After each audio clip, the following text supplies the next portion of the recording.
Bu Neni. Bu Esti. Yang lain belum masuk ya. Assalamualaikum. Nungguin yang lain. Oh, ini sudah jam 13.00. Nggih. Sampun jam setunggal.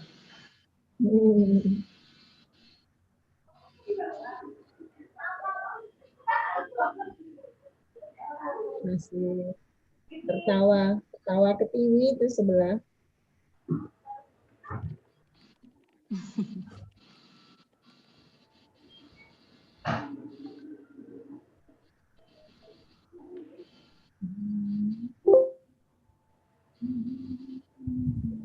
Kalau saya nggak pakai ini, dengar nggak ya? Dengar, Pak, bagus kok. Ya, nggak usah pakai telinga-telingaan ya. Dengar. Ini malah bagus kok. Ini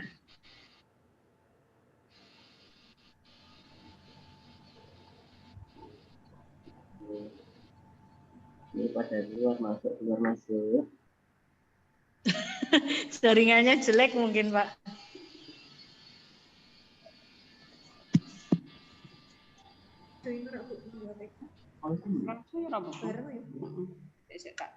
Iya, suaranya.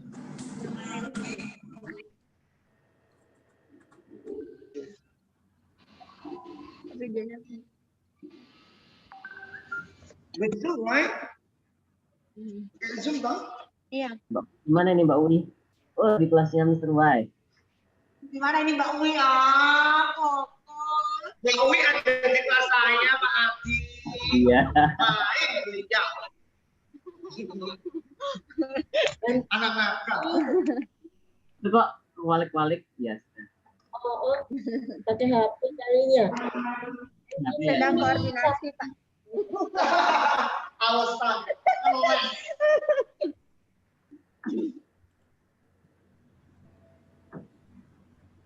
Monggo dijawelkan yang sebelahnya belum gabung.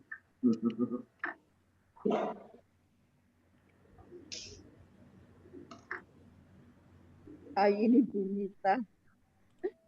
Bu Mita dihidupkan videonya. Nanti dianggap nggak masuk ya, yang nggak hidupin video. Dipanggil-panggil. Belum mulai. Ya, masuk. Nanti saya nyalakan. Disuruh senapan aja, Pak. Kalau cuma suara doang nggak diterima ini ya. Ada videonya. Belum dimulai. Karena data ini belum keluar. Belum muncul. Ha.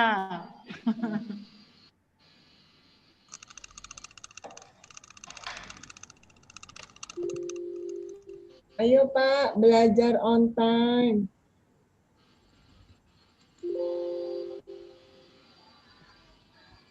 Ya, Pak Sambil Farah. disambi. Oh. Masih mengedit.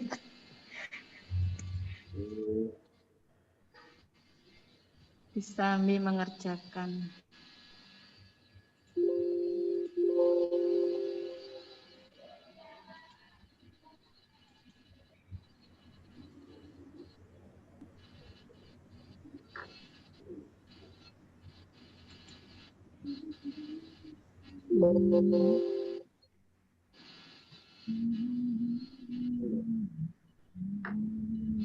Bagus sih, direkod nggak bagus. Lo di kan? Sudah jalan. Apa Bu? Oh, belum ada. Dulu Bu. Itu ada Ramadan ya.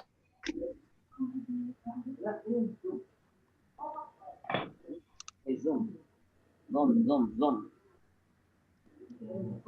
Ini banyak sekali. Di Senayan, di Shopee.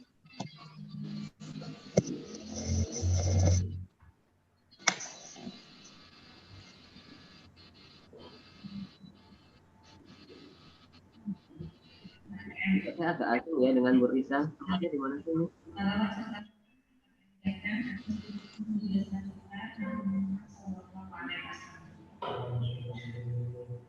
Sebelum kita mulai pelajaran hari ini, mari kita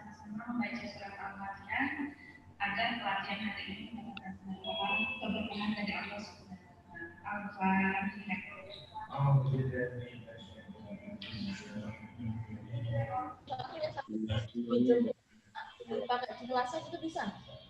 Nanti hasilnya di log keluar lagi. Enggak usah. Gitu ya. Sudah lebih 5 menit.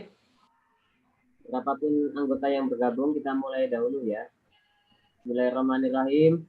Assalamualaikum warahmatullahi wabarakatuh. Waalaikumsalam warahmatullahi wabarakatuh. Bapak Ibu guru dan karyawan SD Islam Al-Azhar 31 yang saya hormati, alhamdulillah pada hari ini kita masih diberikan oleh Allah kenikmatan sehingga bisa bertemu walaupun masih lewat dunia maya. Ya, kita bisa bertemu. Setelah tadi pagi kita ketemu lewat dunia nyata, ya. Yang ini kita ketemu lewat dunia maya. Hari ini kita agendanya apa? Agendanya adalah sosialisasi SOP masa transisi dan new normal. Jadi ceritanya seperti ini. Dari Yogyakarta itu sudah membuat istilahnya berbagai macam SOP yang harus kita pelajari dan harus segera kita isi, kita sosialisasikan baik kepada guru dan semua warga sekolah termasuk murid dan wali murid SD Islam Al-Azhar 31 Jakarta. Seperti itu. Dan SOP ini akan dikumpulkan besok tanggal 10 hari Selasa. Nah, jadi kemarin kita di beberapa peneliti sudah ngebut untuk membuatnya. Jadi mohon maaf nanti kalau misalnya ada beberapa yang kurang pas atau salah ketik dan sebagainya, mohon dimaklumi saja. Oke. Tak lupa sholawat dan salam biasa kita kenalkan kepada kita Nabi Muhammad Sallallahu Alaihi Wasallam yang kita beliau di yaumil akhir nanti. Allahumma amin. Baik, kita buka terlebih dahulu ya forum pada siang hari ini dengan membaca basmalah bersama-sama. Bismillahirrahmanirrahim. Ngapunten Pak Ardi, suaranya menggema. Dibetulkan dulu. Saya menggema ya. Oh bisa ya? Ada feedback, ada suara yang lain yang keluar di situ kan? Feedback jadinya. Deketan Mbak, deketan sama yang lain Mbak. Berdekatan dengan yang lainnya.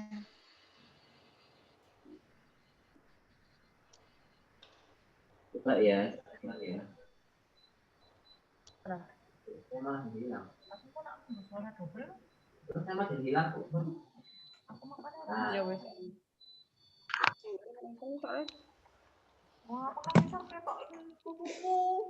Iya sih.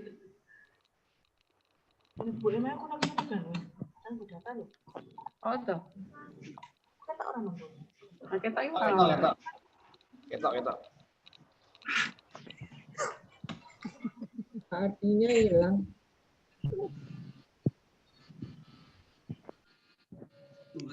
Artinya kemana ini? Gak usah video, gak usah. Yang lain lah. Jangan dong. Ini. Karena udah laku lah.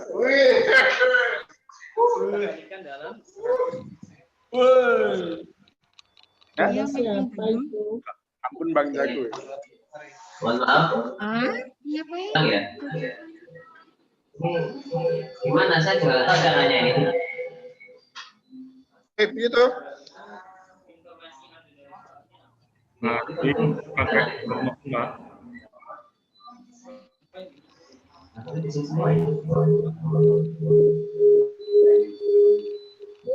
Apa itu ya?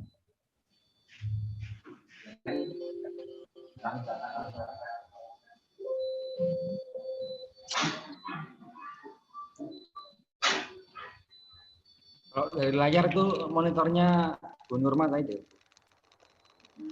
Biasanya nggak apa-apa sih. Nah itu. Terus suara. Feedback. Ini benar-benar sedang sholat.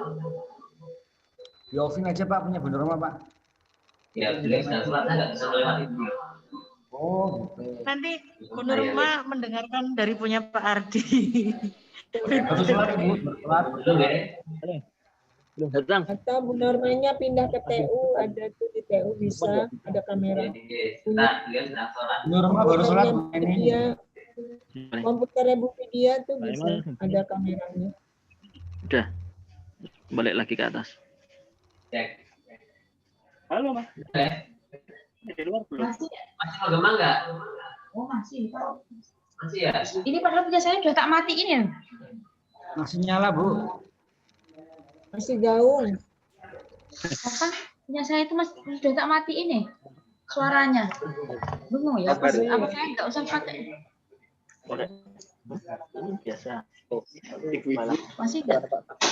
Masih nggak? Bu, udah enggak, udah Masih. bagus. Enggak, sudah. Ada. Matiin matiin speakernya. Tes. Oh ya, ini punya saya itu udah tak matiin gitu dah. Anu nih, apa suaranya?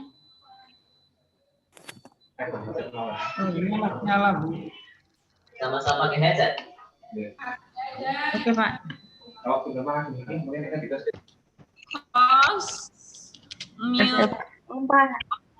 Mas Lukman tadi tak telepon. Mas Amin udah OTW kok. Makan diri. Tes. Cek. Sudah enggak ya? Baik. Kalau sudah enggak, itu ya enggak apa sama saya mendengar salah sendiri di mana-mana. Oke. Maaf. Bagus, Pak. Udah bagus. Oke.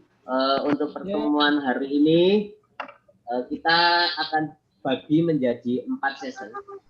Yang pertama nanti dari kemuridan, kemudian dari kurikulum, dari sarpras dan kebijakan. Nah ini karena berhubung hari ini Pak Danar sedang bersamaan dengan pertemuan dengan Jamiah, maka pada hari ini saya sampaikan terlebih dahulu dari bidang kemuridan, kemudian nanti akan disambung oleh Bu Nurma dari bidang kurikulum, kemudian nanti dari Pak Abdul atau Pak Dedi ya, yang bidang sarpras, dan yang terakhir nanti dari kebijakan, termasuk nanti ada Google Form yang harus dibagikan kepada orang tua dan diisikan segera. Segera karena hari Senin itu besok hari Sabtu sudah di apa namanya direkap oleh Pak Danar, hari Senin sudah mulai dibuat. Oke, langsung saja. Pak Agus, saya nggak bisa share screen ya.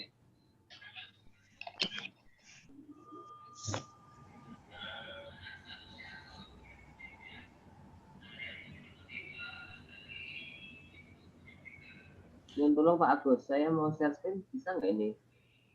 Ini kan harus di share to participants.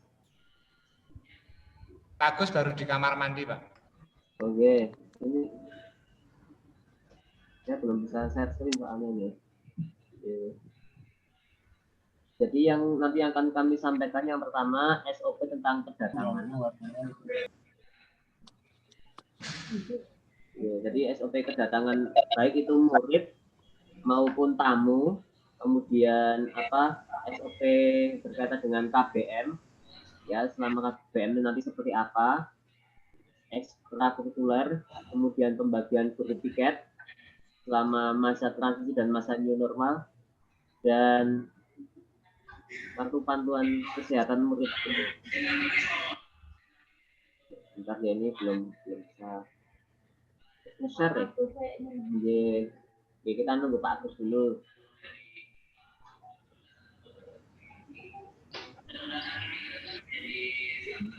Kira kelihatan.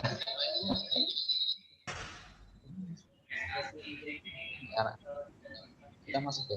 Matiin aja ya.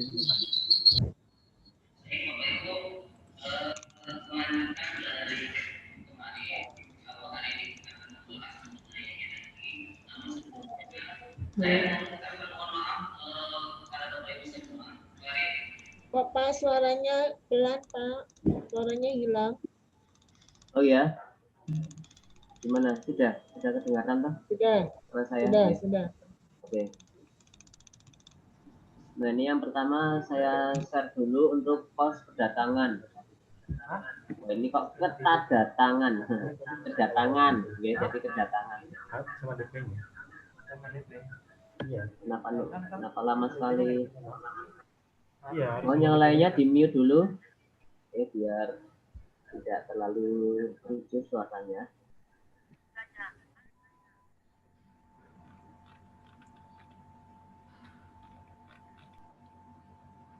Pak Ardi on-kan dulu audionya. Sudah saya mute. Ini kita bisa keluar. Apalagi share. Bentar ya. Oke, ini masih. Nah, oke. Sudah nampak nggih? Prosedur operasional standar kedatangan warga sekolah. Jadi yang pertama ini kita buatnya tanggal 5 November. Akan disahkan.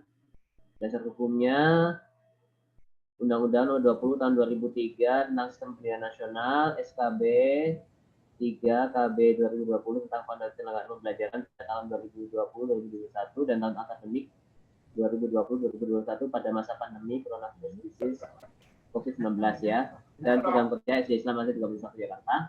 Di sini terkaitan ada kepala. Nggak kelihatan? Belum muncul. Belum muncul ya? Pak, masih Belum, Pak. Belum. Masih folder, Pak. Masih folder dan kecil. Belum. Masih berupa folder. Diulang lagi aja, Pak.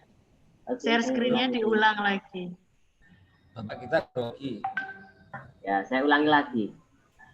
Iya, Pak. Kalau sekarang sudah muncul? Belum. Oh, belum. Sampun. Harus naik bis dulu nih ya. Sama. Oke. Dibesarin, Pak. Oh ya, oke. Saya besarkan. Pak Eko suka yang besar ya? Oke. Ya, cukup. Cukup jelas, Ge? Cukup. Ya, ini maaf. Oke. Ini jadi di sini sekolah itu nanti akan membentuk K3 Satgas COVID-19. Ini belum saya ganti SMA Merdeka, artinya SD Islam Negeri 31 Jakarta. Nanti di situ melibatkan tim kesehatan, kebersihan dan keamanan. Nanti akan ditunjuk Pak Dadan akan membuat misalnya SK siapa saja yang nanti terlibat dalam tim kesehatan, kebersihan dan keamanan. Jadi meliputi guru, karyawan, termasuk bagian kebersihan dan satpam. Nah ini itu kok SMA Negeri 1 Merdeka ya? Iya, ya belum kita ganti Bu. Baru kita ganti logonya doang ya, yang bawahnya belum maaf ya. Iya. Baik. Kemudian ini penting sekali karena berkaitan dengan kesehatan dan keselamatan warga sekolah. Langsung saja seperti ini. Jadi warga datang ke sekolah, nanti ada satpam akan datang, kemudian dipersilakan antri, bermasker dan jaga jarak, kemudian diukur suhunya oleh petugas. Di sini ada satpam atau penjaga atau guru yang ditunjuk.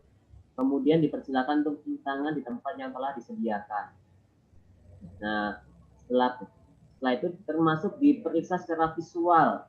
Ya, mungkin dia tidak demam, tetapi ada tanda flu, misalnya dia seperti ini ya, hidungnya senglak-sengluk gitu ya bahasanya ya. Kemudian kalau misalnya setelah melalui yang bagian pengukur suhu dan memeriksa, nanti warga sekolah bisa ada dua pilihan, bisa dipersilakan untuk masuk atau diminta untuk pulang seperti itu. Nah, kemudian selanjutnya bagi yang tidak boleh masuk nanti akan diminta untuk isolasi mandiri, misalnya kondisinya berat. Kemudian setiap ini nanti ada petugas untuk mencatat lembar checklist kedatangan. Jadi kedatangan semua orang yang ke SD Al-Azhar 31 akan tercatat checklist seperti itu. Nanti teman-teman akan kita bagi tugasnya siapa saja yang bagian ini setiap harinya. Dan petugas pencatat melakukan pencatatan pada buku pemantauan dan pelaporan kesehatan warga sekolah. Kemudian tim K3 melaporkan kepada Kepala Satuan Pendidikan seminggu sekali. Jadi yang pertama ini, CTPS itu cuci tangan pakai sabun, cuci tangan pakai sabun. Jadi gambarannya, jadi murid ketika datang itu langsung di depan lobi itu sebelum turun nanti akan ada petugas untuk mengukur suhu, untuk mengukur suhu murid. Ketika suhunya normal maka boleh keluar dari kendaraan, sedangkan ketika suhunya tidak normal, misalnya panas, kemudian dia dipersilakan untuk pulang. Seperti itu. Setelah turun nanti akan dipersilakan untuk cuci tangan pakai sabun. Di situ juga ada petugasnya tersendiri nanti. Nah, setelah cuci tangan pakai sabun, kemudian termasuk nanti ketika dicek itu bisa anak-anak tanda visualnya seperti apa. Mungkin dia terlihatnya tidak demam, tapi kok badannya kelihatan lemes, kemudian sayu dan sebagainya, atau mungkin karena belum sarapan dan sebagainya, bisa ditanya. Nah, baru setelah itu silakan masuk. Jadi ini baru kedatangan saja ya, jadi belum sampai ke kelas, ini baru sampai datang. Tuh. Baik, selanjutnya yang kedua adalah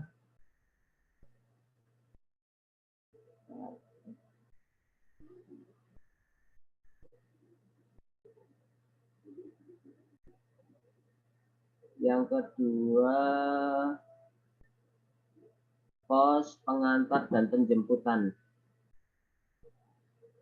Yang keluar belum ini ya? Belum muncul.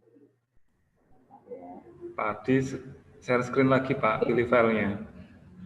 Iya Pak, tadi baru tak. Nah ini baru datang nih Pak. Oke. Jangan lari-lari teh, santai teh, santai teh. Oke, sekarang prosedur operasional standar pos pengantar dan penjemput siswa. Ini hampir sama. Tadi yang datang adalah siswa, sekarang yang datang adalah orang tua atau penjemput. Jadi alurnya sama. Orang tua murid pengantar penjemput yang datang ke lingkungan sekolah, silakan antri, bermasker dan jaga jarak, kemudian diukur suhunya. Nah, di sini ketika orang tua hanya mengantar dan menjemput anak, maka dia tetap di dalam mobil atau di motor, jadi tidak perlu turun kendaraan. Tapi ketika dia punya urusan yang lainnya, nanti misalnya mau ke TU dan sebagainya, maka setelah diukur suhunya dipersilakan untuk cuci tangan menggunakan sabun yang telah disediakan, termasuk juga diperiksa visual ya. Kemudian orang tua penjemput yang ada keperluan dipersilakan masuk ke sekolah jika kondisinya sehat. Ini sama seperti tadi, catatan lain orang tua penjemput anak dengan sistem drive-thru ya, sehingga orang tua tidak perlu turun dari kendaraan. Kecuali tadi ya, beliau mempunyai kepentingan misalnya mau membayar ekskul atau mengambil tugas dan sebagainya dari guru. Seperti itu. Ini baru datang, jadi pengantar atau penjemputnya juga baru datang. Selanjutnya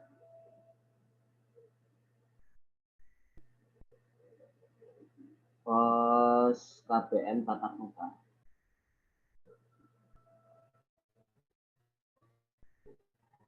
Non sewu nggih niki agak banyak yang dilihat nanti. Jadi tiap sekali melangkah itu dibuatkan pos di badan pos seperti itu ya. Ini KBM tatap muka. Nah, jadi ada dua masa ya. Dari ada masa sistem masa transisi, jadi 2 bulan setelah dipersilahkan masuk itu dengan sistem drive-thru. Kemudian ada yang masa new normal. Jadi nanti rencananya ketika masih masa transisi ini satu kelas akan dibagi menjadi 5 kelompok gitu ya. Jadi misalnya satu kelas ada 30 anak, maka dibagi 5, jadi 6 anak. Nah, misalnya hari Senin yang masuk absen 1 sampai 6, nanti yang absen 7 sampai 12, dan seterusnya sampai hari Jumat. Seperti itu. Jadi mungkin akan mereka masuk sekali ya, atau kadang berbuka, dan ini semuanya juga tidak ketika misalnya orang belum memungkinkan, itu tidak bisa memaksakan seperti itu untuk masuk. Kemudian ketika masa new normal nanti 50-50, 50%. Ini ketika masa new normal, ini jam belajarnya ya, jam belajarnya itu kelas 1 sampai jam 10, kemudian kelas 1 sampai jam 11. Nah, dihimbau sebelum berangkat anak berwudu dahulu.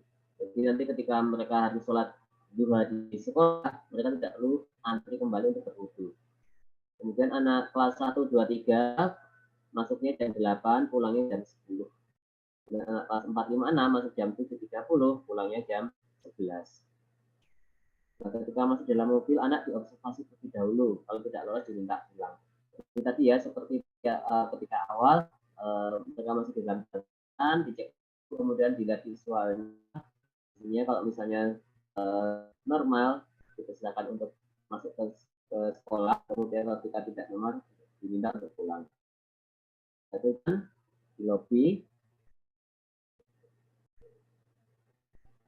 Nah, ini ada di tangga, ini di dalam kelas. Jadi ini satu kelas itu ada 2 orang. Semoga kita bisa mencukupi ya untuk 2 orang ini. Kemudian guru tugas dia di depan kelas, menyapa anak, mempersiapkan anak melepas alas kaki, memastikan anak ketika melepas alas kakinya juga menjaga jarak, tidak berkerumun. Kemudian di dalam kelas memastikan anak yang langsung mereka duduk di tempat duduk yang sudah ditentukan. Jadi tempat duduknya itu nanti tidak pindah-pindah, anak tidak pindah-pindah. Duduknya di meja dan kursi itu ya sampai pulang di situ terus. Kemudian ada petugas atau guru yang berjaga di koridor.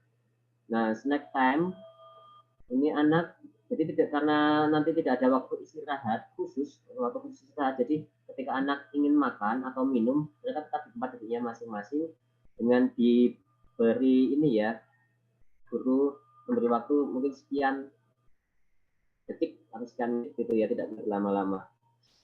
Nah, untuk makan besar ini anak sudah membawa wadah tempat makan dari rumah, kemudian guru akan mengambilkan makanan anak, kemudian setelah itu ditutup dan dibawa pulang, boleh dimakan di mobil atau di rumah.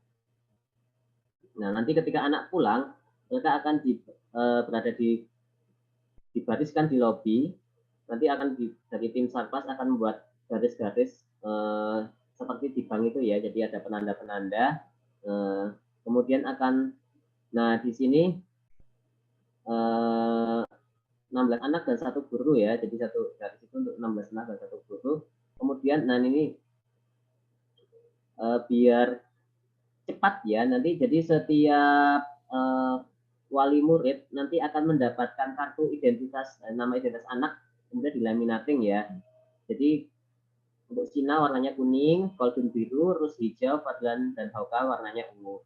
Jadi nanti ketika penjemput datang, mereka sudah bawa kertas nama anak, nama, kelas, nomor absen, nanti ada guru yang bertugas memanggil.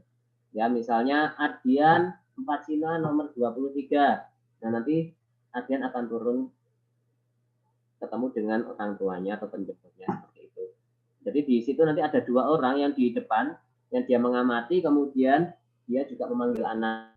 Nah, yang lainnya ada petugas yang menjaga anak di lobi, dibantu oleh wali kelas seperti itu. Ini ya, mobil diberi keterangan nama anak, kelas, nomor absen yang besar sehingga terlihat oleh petugas. Petugas memanggil dengan mic berdasarkan mobil yang datang duluan. Jadi misalnya kelas 1 Cina sudah berbaris, tapi yang datang mobilnya kelas 1 kalau dulu ya, nanti yang dipanggil itu dulu. Nah, setelah itu biar ketika sebelum melepas anak, petugas akan menanyai murid terlebih dahulu, kamu kenal nggak dengan penjemputnya itu? Jika kenal, maka petugas akan mempersilakan anak untuk dijemput. Tapi ketika anak tidak kenal ya maka harus ditahan terlebih dahulu. Ya siapa tahu lihat dulu wali kelas mengkonfirmasi kepada orang tua apakah itu penjemputnya anak ini atau bukan, seperti itu. Nah, ketika belum ada jawaban dari orang tua, maka anak akan diamankan oleh wali kelas. Untuk sementara tidak ada anak tidak dilarang dijemput oleh ojek online. Nah, ini alurnya seperti ini.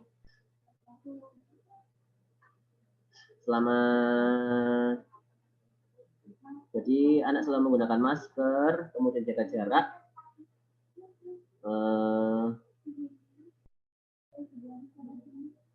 menggunakan perlengkapan tulis pribadi, tidak boleh saling pinjam meminjam, termasuk alat ibadah juga alat ibadah. Anak wajib menggunakan sajadah ya berarti ya. Kemudian nih, evaluasi itu melapor kepada kepala satuan pendidikan sekali.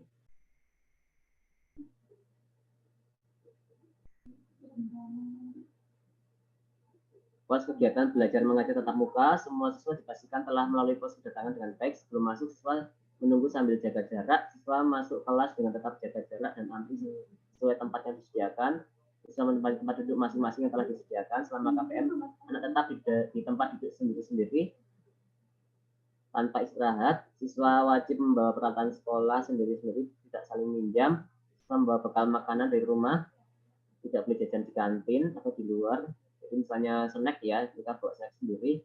Siswa tidak ada waktu khusus untuk istirahat. Semua tetap memakai masker. Setelah KPM wajib langsung pulang. Oh, ini kurang ya, pulang. Baik, ini untuk pos KPM. Kemudian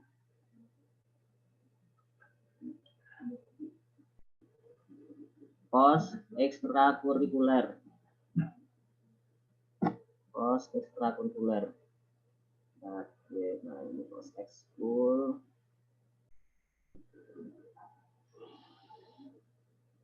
Ini kita beberapa masih mengacu dari LPMP yang sudah dibuat oleh LPMP, namun kita sesuaikan dulu. Oke. Jadi yang di sini kita khususkan, jadi ekskul yang diselenggarakan untuk tahun ajaran ini tetap sama dengan yang sekarang diselenggarakan di masa daring. Jadi hanya ada 5 ekskul yaitu English Club, Kir, Broadcasting, Lukis, dan Tahfidz, dan tetap dilaksanakan secara daring mulai jam 13.00. Ya, jadi ketika anak sudah pulang, kan mereka pulang jam 10 atau jam 11 seperti itu kan. Jadi kemudian mereka bisa ekskul secara daring di rumahnya masing-masing mulai jam 13, kecuali untuk ekskul Tahfidz itu mereka bisa jadi guru Tahfidz hanya menerima setoran saja. Estimasi anaknya sekitar 10 menitan, waktu setorannya sesuai dengan hari masuk mereka, seperti itu. Oke, ini untuk ekskul. Kemudian selanjutnya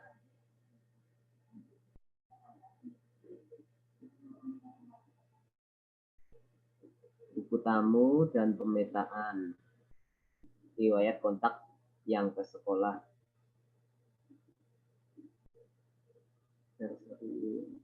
Buku tamu dan pemetaan riwayat kontak yang ke sekolah.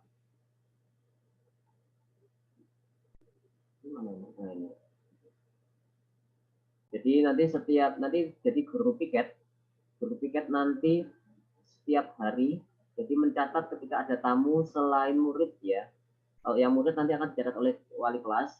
Nah, ini yang selain murid akan dicatat seperti ini, hari tanggal, namanya siapa, nomor HP dan alamat, kemudian suhunya berapa, catatannya misalnya tadi fisiknya, visualnya seperti apa.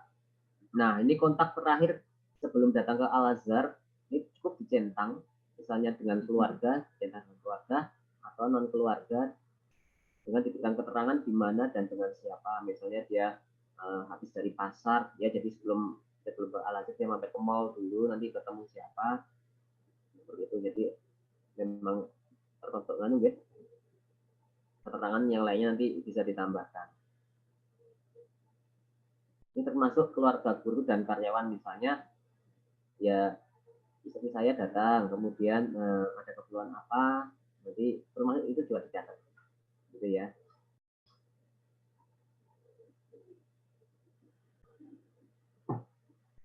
Selanjutnya pembagian rombel dan shift.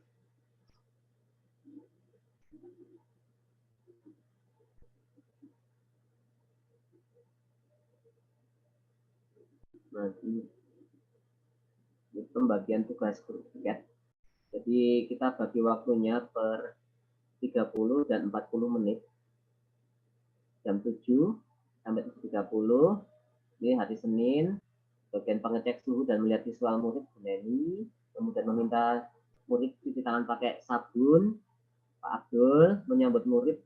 Pak Danar menyambut murid Bu Putri. Menjaga di dekat tangga, mengingatkan murid tidak memegang gagang tangga, itu Pak Saiful. Menjaga di kantor depan TU, untuk mengingatkan murid jaga jarak, Pak Aris. Nanti yang Selasa seperti itu, sampai hari Jumat. Ini jam pagi. Kemudian jam ke-0 yang kedua, jam 7.30 sampai jam 8. Di masa ketika masih sebelum anak-anak morning meeting ya, jadi masih sebelum ini. Nanti ada lagi tugasnya yang mengecek suhu dan melihat visual murid. Ini jadi murid kan masuknya jam 7.30 ya. Jadi ini masa-masa masih morning meeting ini, Jadi di sini petugasnya non guru kelas. Oke. Jadi misalnya ada anak yang dalam terlambat atau tamu ya. Kemudian ini yang mengecek suhu dan melihat visual murid Pak Kamal hari Senin, meminta murid cuci tangan pakai sabun. Pak Jo menyambut murid Pak Saiful, menjaga di dekat area tangga Pak Aris. Kemudian yang jam 8, 8.40 ini sudah masuk jam pertama. Nanti ada petugasnya ini. Sementara saya sesuaikan dengan jadwal pelajaran yang sekarang berlaku, karena nanti jadwalnya tidak berubah. Cuma sedikit bergeser ya, karena yang selama ini kan pergantian tiap sessionnya ada sekitar 20 menitan ya. Karena besok tidak ada istirahat, maka langsung jam pertama, sambung jam kedua, sambung jam ketiga, pulang. Nah, ini karena sudah tidak ada murid yang datang, jadi petugas di sini, saya Bu Yani, mengecek suhu, melihat visual murid. Misalnya ada murid yang masih datang ya, dia terlambat, atau mungkin ada tamu yang datang. Gitu ya. Kemudian yang lainnya, tugasnya menjaga di koridor. Jadi siapa tahu ada murid yang pengen ke kamar kecil, mungkin dia ngajak temennya bersama-sama, atau mampir kemana, nah, diingatkan untuk jaga jarak dan tidak banyak megang apa ya namanya, saya plak-plok itu ya, megang apa-apa gitu ya, seperti itu. Nah ini yang diwarnai kuning ini jam kepulangan untuk murid kelas bawah. Jadi untuk murid kelas bawah jam 9.20 sudah siap-siap untuk pulang karena nanti jam 10 sudah pulang. Jadi sini nanti ada Pak Aziz untuk manggil murid yang sudah dijemput. Jadi orang tua tadi membawa kertas yang sudah ditulis nama, kelas, nomor absen, nanti dipanggil oleh Pak Aziz. Kemudian Pak Aris nanti memastikan mungkin jaga jarak di depan lobi. Ya, nanti membantu Pak Aziz di sini. Jadi ketika anak sudah datang, dijemput kan dia anak akan keluar dari lobi. Nah, nanti minta untuk jaga jarak. Kemudian ini ada Bu Bia dan Bu Yani mengatur murid yang di lobi karena ini keras. Jadi tadi ya separuh anak itu nanti berjejer di lobi. Nanti Bu Bia, Bu Yani mengatur supaya anak berjaga jarak, nanti dibantu oleh guru kelas. Nah, kemudian Bu Emma menjaga di dekat tangga supaya anak tidak megang gagang tangga. Seperti itu. Nah ini selanjutnya yang ini untuk kelas atas pulang. Ya mungkin agak sedikit berbeda dari tadi ya. Karena ya mungkin ada sedikit waktu yang untuk perjalanan, kita hitung dulu ya untuk waktu perjalanan. Sama tugasnya di sini. Kemudian setelah ini murid kan semua murid sudah pulang. Nah ini mungkin ada yang belum dijemput, maka tugas yang di sini berbeda. Jadi nanti ada 3 orang. Misalnya Pak Saiful mengecek suhu, melihat visual tamu, meminta murid atau tamu ya di tangan pakai sabun. Kemudian ada yang menjaga area lapangan ikrar dan menjaga area dekat jalan turun ke lapangan basket. Jadi meminta anak untuk tidak ke lapangan basket, bermain di sana ya. Kemudian juga di area ikrar juga anak diusahakan tidak bermain. Jadi ketika menunggu penjemputan, bagi anak yang belum dijemput tetap masuk kelasnya masing-masing, tidak bermain bersama-sama. Seperti itu sampai jam 13.20.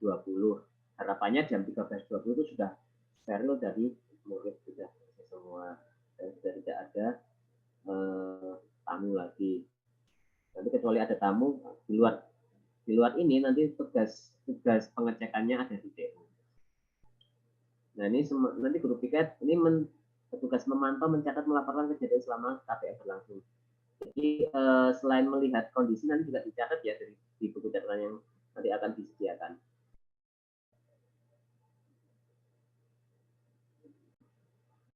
Oke, seperti itu. Kemudian selanjutnya pembagian guru piket. Ini sama, cuma tadi ada tambahannya, yaitu nanti mencatat kejadian.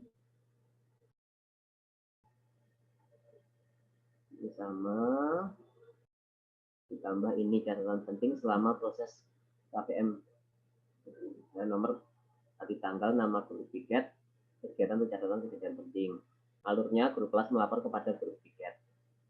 Jadi misalnya seandainya dalam di tengah KBM ada anak yang tiba-tiba dia sakit, demam dan sebagainya, maka guru kelas melaporkan kepada guru piket, kemudian guru piket mengantarkan anak bisa ke poli, ke UKS, ke poli, atau nanti kembali melaporkan kepada kelas untuk dijemput di awal. Nah, semuanya tercatat di sini. Misalnya si X panas 38 derajat, misalnya, kemudian dibawa ke poli, kemudian wali kelas menelpon orang tua, dijemput jam sekian. Gitu ya. Selanjutnya juga ada buku laporan kesehatan.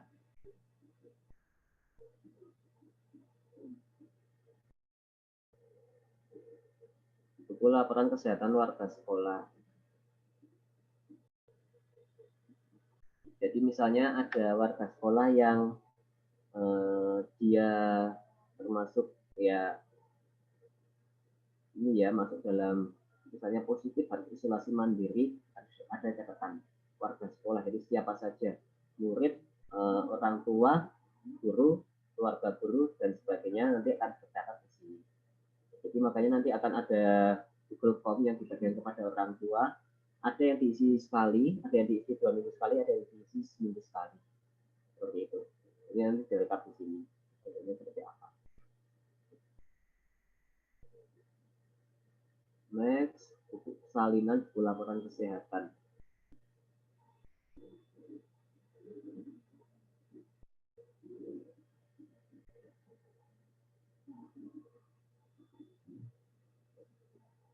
Ini sama salinannya tadi ya.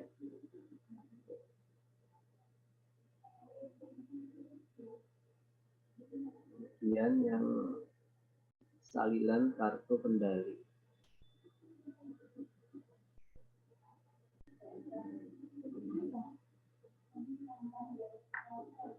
Jadi nanti wali kelas mempunyai kartu seperti ini. Jadi pembagian hari masuk kegiatan pembelajaran kelas berapa, misalnya kelas 1 itu Sina hari Senin, nomor induk, nama peserta didik, jenis kelamin apa saja, ya, laki-laki perempuan gitu ya. Ini ketika masa transisi isinya hanya 6 anak, kemudian masa new normal 15 sampai 16 anak. Seperti itu. Oke, itu dari kami tim Kempridan. Nanti beberapa akan beririsan dengan SOP yang sudah dibuat oleh tim Sarperas, nanti akan dilanjutkan tim Sarperas. Tapi sebelum tim Sarperas mempresentasikan, akan disambung dulu oleh Bu Nurma. Ya. Itu mungkin dari saya, kurang lebihnya mohon maaf. Nanti sesi tanya jawabnya di belakang ya. Pak Eko nggak usah ketawa-ketawa. Ya. Wassalamualaikum warahmatullahi wabarakatuh. Waalaikumsalam warahmatullahi wabarakatuh. Yes, monggo Bu Nurma langsung disambung.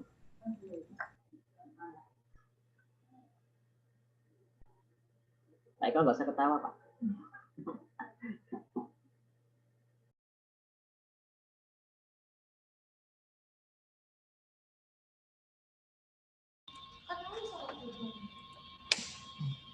geser ya. Tuh bisa. Assalamualaikum. Oh, suaranya ya belum ya. Assalamualaikum. Sudah masuk? Sudah masuk. Sudah ya? Masuk ya. Oke. Assalamualaikum warahmatullahi wabarakatuh. Ini suara nih. Terima kasih kepada Pak Adi Ini. atas penjelasan terkait dengan teknis atau protokol kesehatan yang akan kita lakukan. Insya Allah kalau nanti kita Seneknya pun di pedit ya, sampun nggih. Mejone ini kok SMP. Saya ingin menjelaskan sedikit tentang AKMJ. Jadi bahwa untuk tahun ini insya Allah akan diadakan asesmen kompetensi minimum yang mengacu pada PISA. PISA itu Program for International Student Assessment. Jadi penilaian secara internasional terhadap keterampilan dan kemampuan anak usia 15 tahun. Nah, itu meliputi numerasi, literasi numerasi, dan nanti ditambah dari kurikulum nasional berarti yang survei karakter seperti itu. Nah, mungkin saya mau share screen dulu.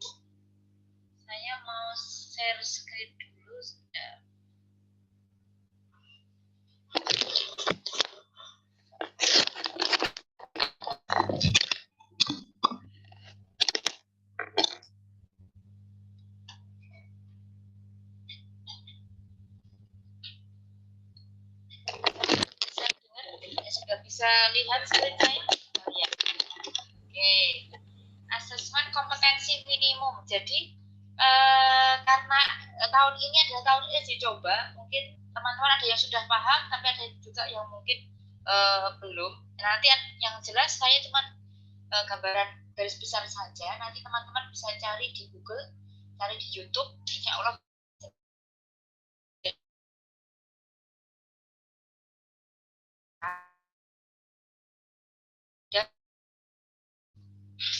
Kondisi di Indonesia itu masih sangat memprihatinkan.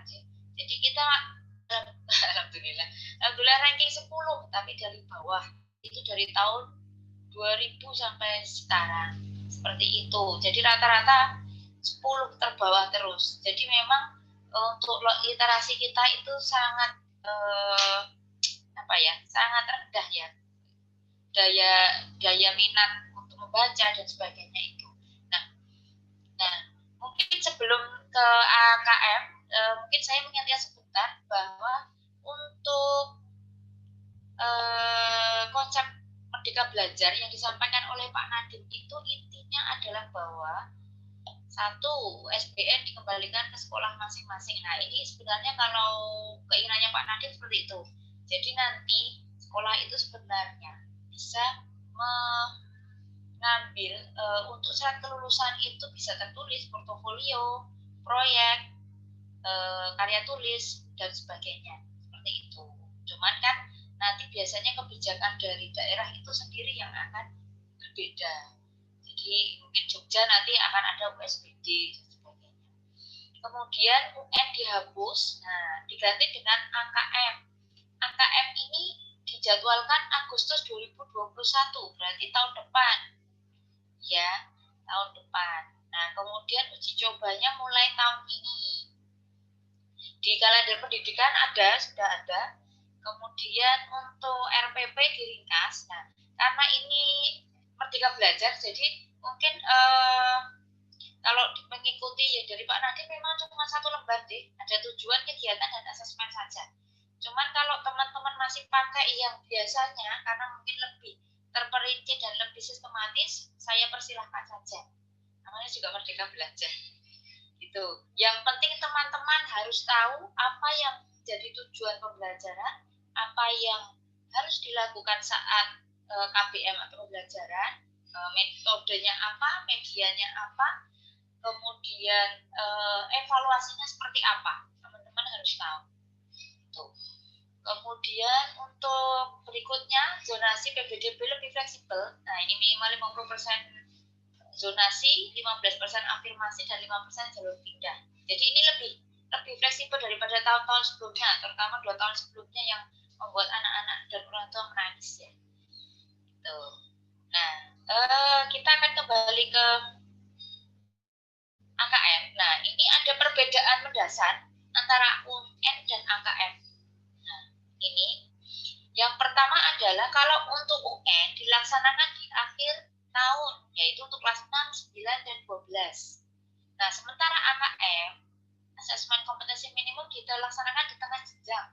Jadi untuk kelas 5, 8, dan 11. 5, 8, dan 11. Jadi kelas 5, kemudian kelas 2 SMP, dan kelas 2 SMA. Kemudian, nah, karena UN itu dilaksanakan di akhir jenjang, maka tidak memungkinkan perbaikan kualitas setelah ujian. Ini maksudnya kualitasnya peserta didik yang bersangkutan ya yang sama. Jadi kalau anak tersebut sudah UN, ketika ada yang harus diperbaiki, karena dia sudah pindah sekolah, sudah dari SD ke SMP, dari SMP ke SMA, dan sebagainya.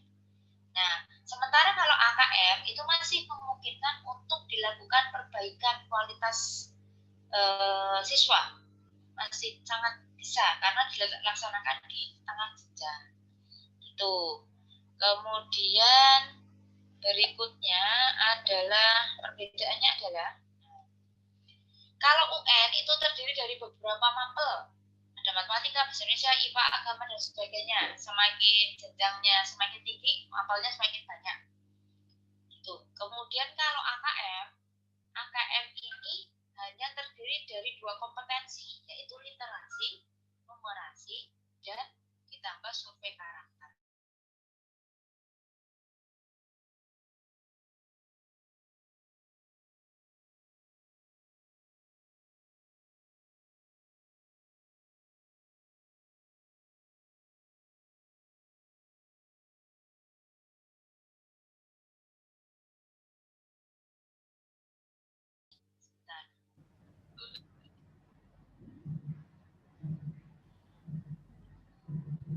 Halo, sudah Pak?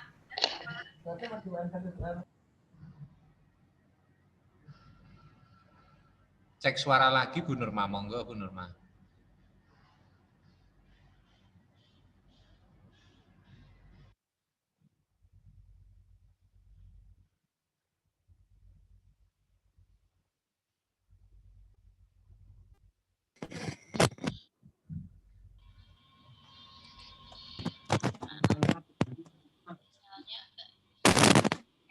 Saya lanjut. Kalau untuk UN kan cenderung menghafal ya, maksudnya menghafal itu satu banyak hafalan, yang kedua cenderung ke menghafal rumus dan sebagainya. Kemudian kalau untuk AKM itu cenderung ke penalaran. Nanti saya akan tunjukkan kenapa disebut penalaran, akan saya tunjukkan contoh soalnya. Kemudian yang ketiga, yang berikutnya adalah efek stresnya cukup tinggi untuk UN ini karena dilaksanakan di akhir jenjang, kemudian tidak ada kesempatan lagi untuk perbaikan, kemudian soalnya yaitu kalau untuk hafalan kalau tidak bisa menguasai memang cukup berat karena sudah di akhir jenjang. Kemudian kalau untuk AKM relatif rendah. Tuh, yang penting anak-anak itu rajin membaca, rajin menganalisa. Itu nanti sangat bisa untuk dilatih. Kemudian untuk UN itu adalah tolak ukur keberhasilan siswa. Selama ini jadi tolak ukur keberhasilan. Kalau UN-nya bagus, berarti dia berhasil. Itu termasuk untuk keberhasilan sekolah ya. Nah, kalau untuk AKM itu menjadi tolak ukur perkembangan siswa. Mungkin si A ini nanti akan sudah berkembang di literasi, tapi belum berkembang di numerasi atau sebaliknya. Ya. Harapan kita tidak tiga-tiganya itu belum berkembang. Seperti itu. Nah, ini teman-teman ada contoh yang saya nih. Monggo mungkin ada yang bisa jawab. Selain tim matematika ya. Jadi ini contoh soalnya. Ini adalah sebuah persegi. Persegi ini yang hitam itu di tengah, yang sisanya itu warnanya merah. Nih, yang 3 kali 3 berarti ada 9 persegi kecil-kecil, taruh yang di tengah yang hitam. Kemudian kalau 4 kali 4 atau 16 persegi, 16 persegi itu berarti yang 4 ini di tengah, yang lainnya itu berarti yang merah. Nah, seperti ini. Kemudian nanti dilanjutkan dengan pola-pola berikutnya ya. Nah, pertanyaannya ada di slide berikutnya. Nah, ini yang ditanyakan adalah berapa banyak kepingan hitam dan kepingan merah. Itu. Kalau teman-teman sudah tahu polanya, nah, kalau sudah tahu polanya, insya Allah akan bisa menghitung. Ya, ini kalau 3 kali 3 atau 9 keping itu ada 1 hitam. Kalau 16 itu ada 4. Nah, kalau 5 kali 5 berarti 25, J. 25 berarti ada berapa? Kalau 36 ada berapa gitu. Masih Bu. Nah, ini pertanyaannya untuk nomor 1 itu intinya nyari polanya dulu, kemudian nanti bisa dihitung. Nah, kalau pertanyaan yang kedua ini yang lebih levelnya lebih tinggi lagi. Dibalik, yang ditanya adalah jika ada 49 kepingan hitam, maka yang merah itu ada berapa? Itu berarti teman-teman harus nyari, anak-anak harus mencari kalau 49 kepingan hitam itu berarti berapa kali berapa itu perseginya gitu. Itu ya. Boleh nggak dijawab sekarang, nggak apa-apa. Oke, lanjut. Nah, ini contohnya lagi. Ini adalah bercerita tentang penguin. Ya, ini ada 3 jenis penguin, gentung, rockhopper, dan Magellanica. Ini tahunnya, kemudian ini rata-rata jumlah anak penguin yang dibesarkan oleh pasangan penguin. Nah, ini mungkin masuk di biasanya kalau matematika kelas 6 ya biasanya. Kemudian pertanyaannya adalah ini. Jadi pertanyaannya nggak harus isian, nggak harus pilihan ganda ya, bisa benar salah bahkan. Jadi jawabannya sudah ada, cuma tinggal anak-anak itu bisa nggak menganalisa soal itu. Jadi di sini ada pernyataan. Nah, anak-anak kan berarti kalau anak-anak nggak paham, mereka nggak akan bisa menjawab pertanyaan ini. Walaupun cuma centang benar dan salah ya, itu seperti itu. Kemudian ini terakhir contoh soalnya. Nah, ini untuk literasi ini. Kalau yang tadi numerasi, J, 2 soal tadi numerasi. Kalau yang ini adalah literasi. Ini seperti bahasa Indonesia. Nah, seperti ini. Kemudian pertanyaannya adalah seperti ini. Ini adalah level untuk level 3, jadi kelas 5, 6. Apakah peristiwa ini cuaca buruk telah, nah kayak gini. Nah, jawabannya ini adalah penskorannya. Jadi kalau ini dalam bentuk pilihan ganda gitu. Jadi pertanyaan bisa dalam bentuk benar salah, dalam bentuk pilihan ganda, dalam bentuk isian atau esai. Gitu. Untuk AKM mungkin itu saja dari saya. Terima kasih sebelumnya. Jadi memang mungkin sebelum saya tutup, PR-nya kita adalah satu, bahwa anak-anak harus dimotivasi untuk sering membaca, melek literasi lah. Jadi sering membaca, karena dengan membaca insya Allah nanti mereka akan lebih mudah untuk menganalisa. Karena memang untuk soal AKM, teman-teman bisa lihat di Google, itu banyak sekali contoh yang sudah dikeluarkan baik oleh guru-guru maupun oleh Kemdikbud sendiri ya. Itu contoh-contoh soal AKM. Itu memang itu berdasarkan dari soal dari PISA itu, dari program itu tadi, International Student Assessment itu tadi. Jadi lebih cenderung ke penalaran gitu. Itu mungkin teman-teman, terima kasih atas perhatiannya. Mohon maaf jika ada kekurangan. Wassalamualaikum warahmatullahi wabarakatuh. Waalaikumsalam warahmatullahi wabarakatuh. Matur nuwun Bu Nurma. Selanjutnya tanya jawabnya nanti setelah Pak Dedi dan Pak Abdul presentasi ya. Monggo selanjutnya Pak Dedi dan Pak Abdul untuk presentasi pos Sarpras.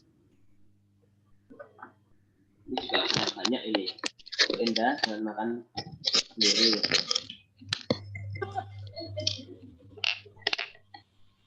Bu Endah makan dulu. Bu Endah di layar utama loh. Di layar utama dan makan ya. Oh iya, ambil makan nggak apa-apa kan? Monggo Pak Dedi, Pak Abdul. Oke, baik Pak Ardi.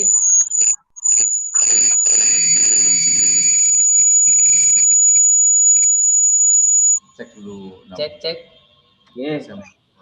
Baik Pak Ardi dan Bapak Ibu semua, di sini kami dari Sarpras Indoor dan Outdoor akan menyampaikan beberapa poin yang menjadi bahasan kami. Sebentar kami share screen.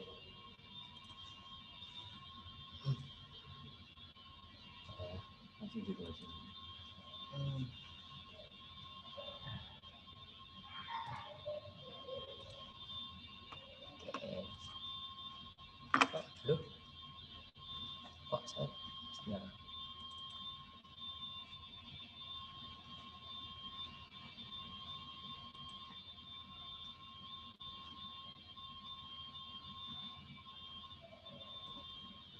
Sebentar ya. Masih loading. Aduh.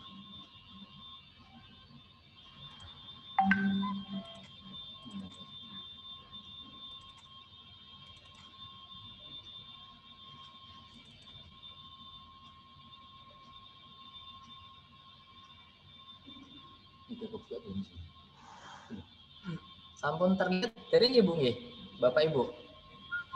Blank, Pak. Belum. Oh, yes. Sekedap. Tepang, Pak. Kemungkinan sinyal nih, Pak. Sekedap. Yang nampak baru 2 wajah ganteng itu.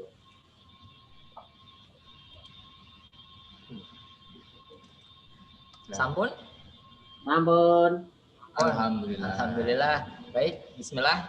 Yang pertama dari poin Sarpras terkait dengan prosedur operasional standar kegiatan belajar mengajar tatap muka.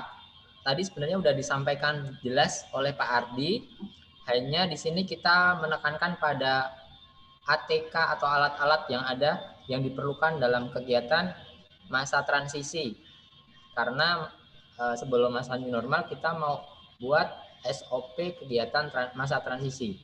Nah, yang pertama anak masuk di areal sekolah itu wajib yang pertama sterilisasi ruangan dulu. Jadi sebelum anak-anak masuk kita sterilisasi dengan disinfektan penyemprotan.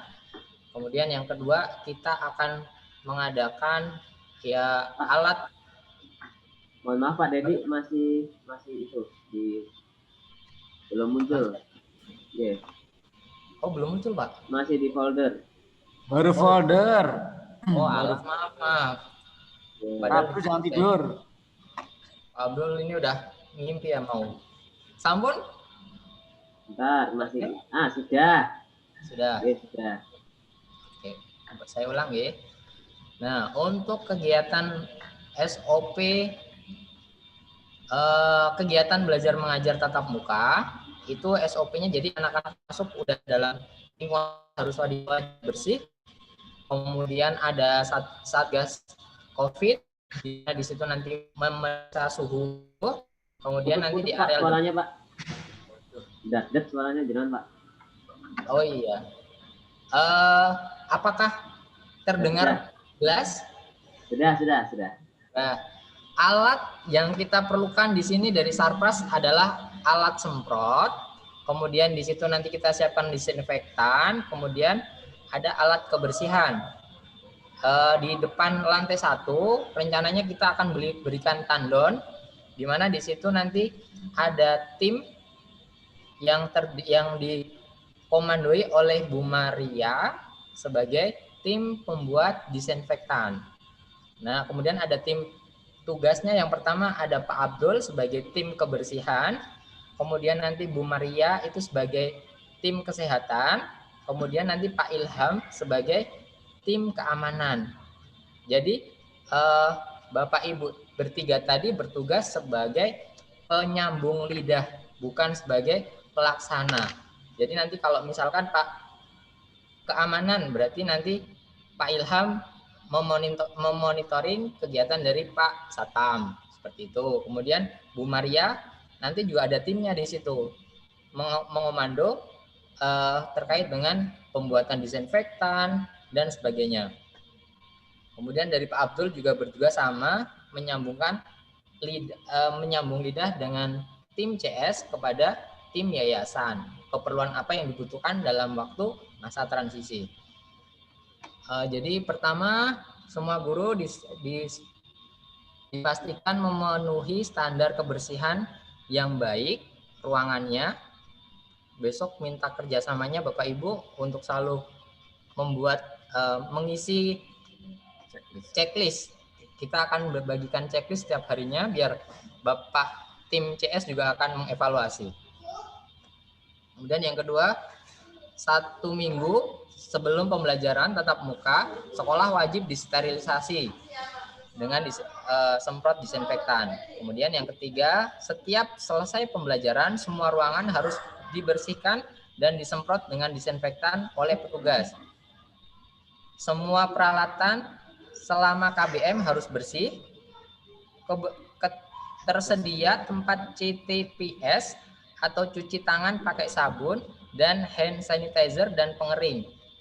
Pengeringnya ini kita memang belum ada, namun nanti kita upayakan. Kemudian semua peralatan sekolah yang kemungkinan disentuh orang banyak segera disemprot disinfektan. Jadi nanti Bapak Ibu kita akan bagikan semprot ya, pesemprot di ruang masing-masing. Anak masuk nanti disemprot bagian kaki ya. Jadi alas sepatunya disemprot di depan pintu, kemudian sepatunya ditaruh di rak, baru masuk ke kelas. Seperti itu kegiatan pagi Bapak Ibu untuk masa transisi. Lanjut, G. Lain sama yang terakhir setuju yang Oke, seminggu sekali general disinfektan untuk outdoor. Seminggu sekali nanti ada penyemprotan dari tim CS. Kemudian untuk kelas itu dimohon kerjasamanya Bapak Ibu untuk setelah pembelajaran memberikan semprot di ruangan pakai semprotan tadi biar steril setiap hari gitu Bu, Bapak Ibu. Ini yang untuk 1 poin, poinnya banyak berarti kita percepat saja. Nanti enggak usah ya. Nah, nanti kita akan bagikan seperti ini. Bulan November berarti mulai minggu depan nanti tinggal dicentang-centang. Pertama, pintu dan perlengkapan berfungsi dengan layak. Nanti dicentang di ini, kalau tidak berarti di strip. Kemudian kondisi dinding. Pak Dedi belum nampak. Oh iya, baik. Sebentar, Pak. Sampun. Sudah. Sampun, Adi. Sampun. Baik. Untuk selanjutnya, kartu kendali perawatan dan sanitasi ruangan kelas. Itu yang pertama kita akan fokus pada pintu dan perlengkapan yang berfungsi dengan layak dan baik. Mohon nanti Bapak Ibu bisa mencentang sesuai bulan. Kemudian kondisi dinding layak atau baik atau bersih. Kalau misalkan ada kelamat atau apa di strip aja. Kemudian yang ketiga, dinding bersih dari kotoran seperti coretan, bekas sepatu. Nah, ini nanti Bapak Ibu bisa melihat dari poin-poin yang ada di sini untuk bisa diisi. Lanjut ya. Pak Abdul, ini mau isi nggak? Nanti. Apalagi ya? Yang apa? Alat permainan. Untuk alat permainan di masa transisi itu daftar jenis permainan yang bisa dan tidak bisa dilakukan saat anak istirahat masa COVID. Nah, jadi kita bagikan ini dari LPMP itu kita harus mengelis mainan apa sih yang bisa dan yang tidak. Belum kelihatan, Pak. Oh, belum. Jadi jangan buka dulu baru bisa screen. yang dibalik. Tadi saya juga kebalik kayak gitu. Oh iya, baik Pak Ardi. Sampun? Nah, sudah. Oke, baik. Untuk permainan yang bisa dan yang tidak bisa dilakukan saat istirahat masa transisi. Fokusnya lebih kepada permainan yang sifatnya individu Bapak Ibu. Kalau yang sifatnya individu itu boleh dimainkan. Misalkan kayak main Rubik, kemudian ada puzzle, Rubik bisa. Kemudian ada skipping, itu kan anak-anak bawa sendiri. Kemudian ada meronce, menganyam, itu boleh. Kemudian bulu tangkis misalkan 2 orang, bawa raket sendiri-sendiri, boleh. Kemudian ini yang permainan yang tidak boleh dilakukan saat istirahat, yaitu adalah yang dilakukan bersama-sama. Yang tidak sifatnya dilakukan oleh 2 orang atau lebih, gitu nggih. Yang alatnya bisa gonta-ganti pemakaian itu diminimalisir atau kalau bisa dihindari. Lanjut. Kalau dia. Oh ini Pak. Nah ini kita mau memperlihatkan sebentar ya. Stop. Saya share. Kartu kendali. Nah, ini untuk kartu kendali pembagian rumble shift kegiatan pembelajaran tadi Pak Ardi sudah menyampaikan, cuma ini poin nambahin sedikit. Jadi hari Senin itu sudah kita listkan absen 1 sampai kok masih 3. Ini harusnya bentar. Bukan yang itu Pak, karena mungkin 32 anak ya Pak ya. Jadi 32 anak bisa sampai 7. Kalau yang cuma 30 anak sampai 6, tapi kalau 32 anak ada yang 6, ada yang 7. Betul Pak Ardi. Jadi intinya dari pembagian itu hari Senin itu 6 atau 7 kelompok dalam setiap harinya.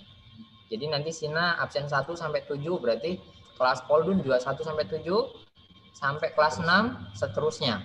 Semuanya absen 1 sampai 7. Hari Selasa berarti nanti absen 8 sampai absen 14. Seperti itu. Bisa, kalau sebenarnya kami buatnya ini ya, Bapak Ibu mohon maaf, 1 sampai 6. Nanti baru yang nomor absen terakhir baru ada yang sampai sisanya 7. 2 kelompok 7 yang lebih utamanya 1 sampai 6. Absen 1 sampai 6 hari Senin. Berarti nanti 7 sampai 12 hari Selasa sampai berikutnya seperti itu.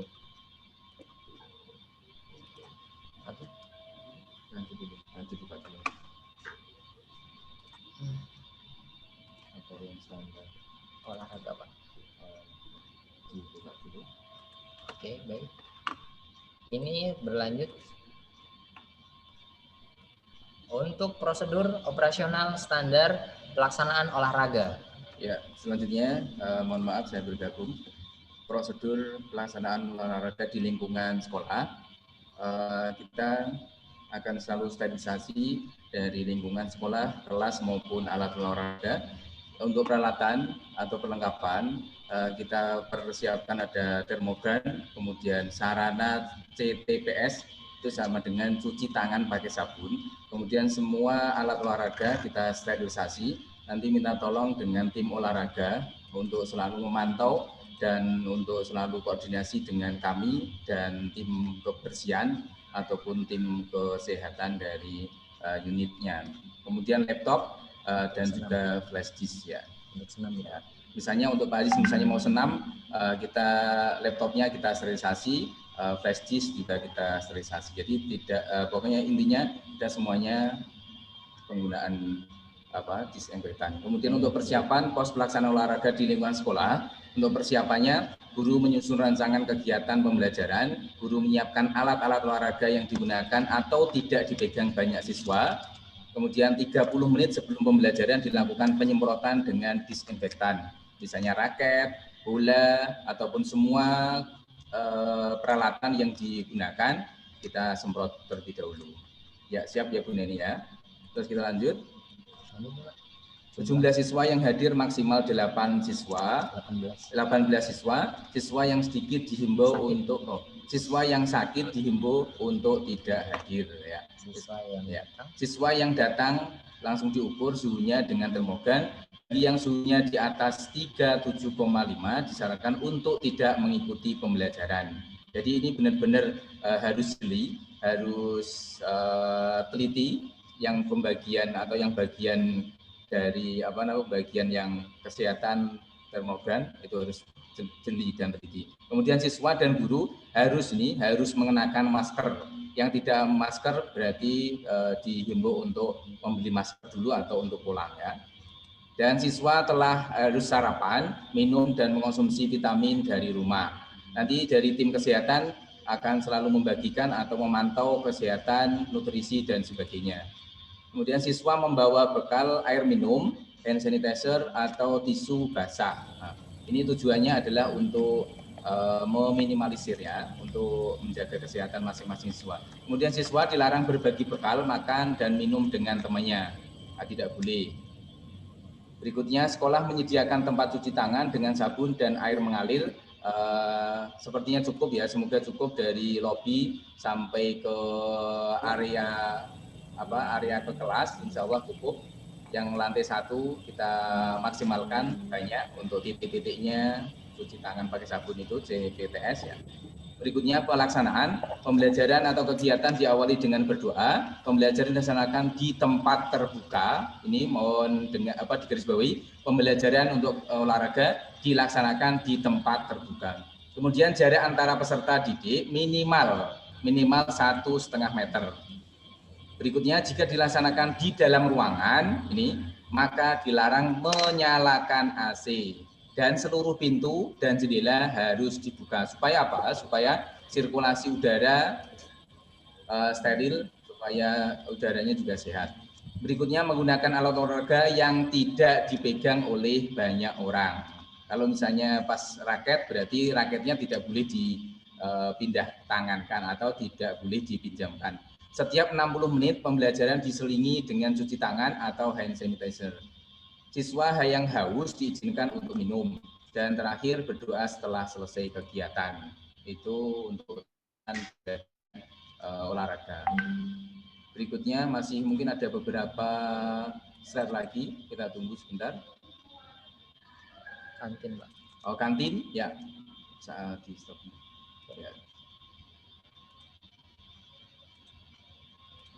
Berikutnya untuk terakhir kantin, pengaturan kantin nanti kita koordinasi dengan tim kantin, dengan Mas Heri.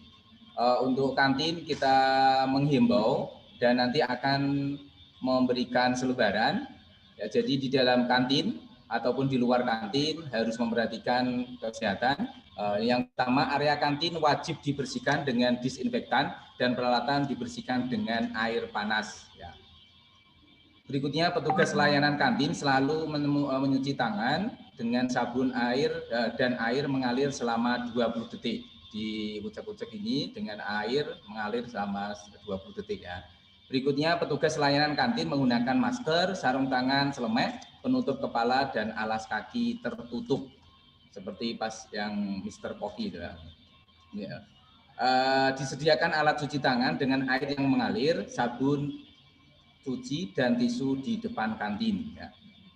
Berikutnya, menyediakan tempat sampah yang tertutup, menu makanan, minuman, sayuran, buah, dan lain-lain harus tertutup supaya steril dari penyakit atau lalat.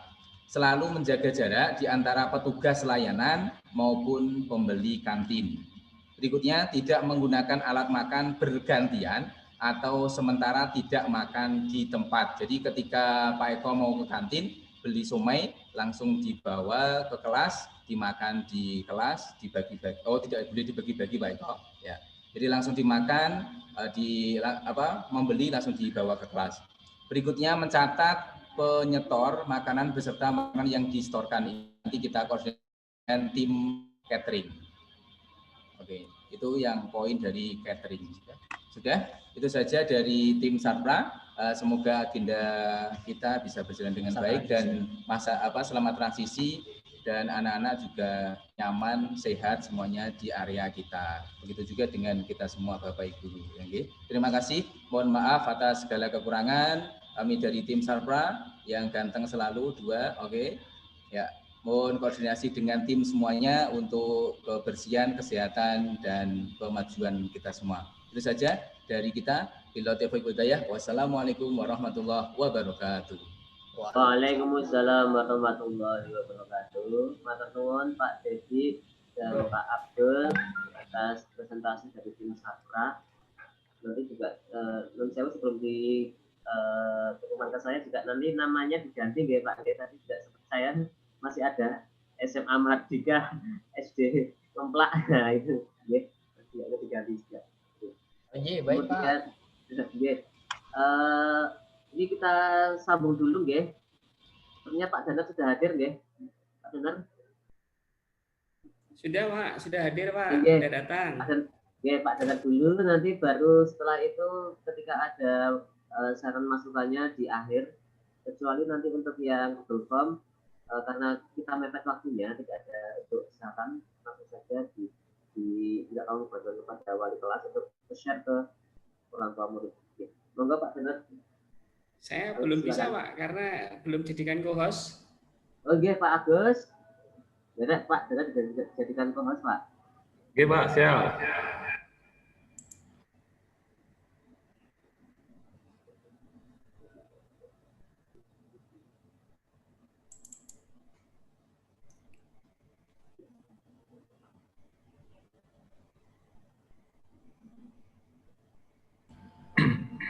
Sampun Pak Danar.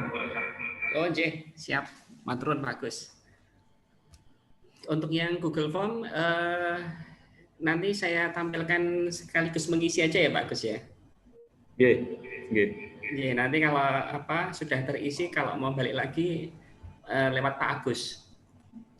Siap Pak. Oke. Kedap, ini sedang loading.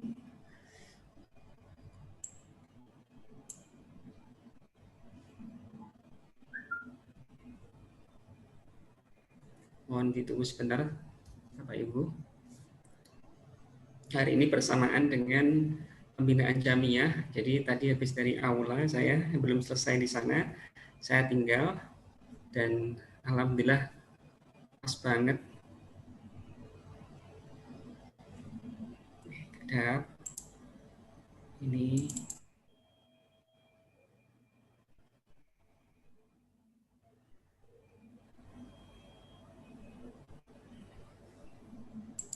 bersabar.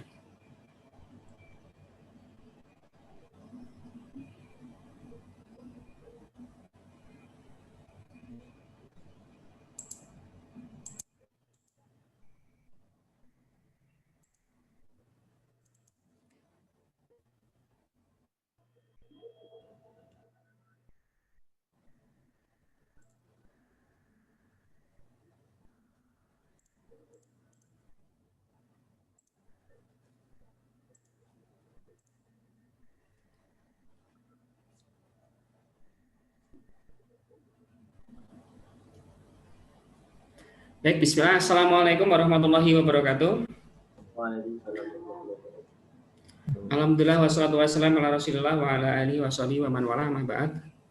Pak Ardi Bu Nurma selaku WK yang saya hormati, Bapak Ibu guru dan karyawan yang saya cintai, saya banggakan dan saya hormati. Kemarin kita dapat jadwal supervisi dari LPMP, Lembaga Penjaminan Mutu Pendidikan. Ya, kita diminta untuk menyiapkan 40 LK yang tadi sudah kita bagi, Kemuridan tadi sudah menjelaskan, kemudian kurikulum, kemudian Sarpras.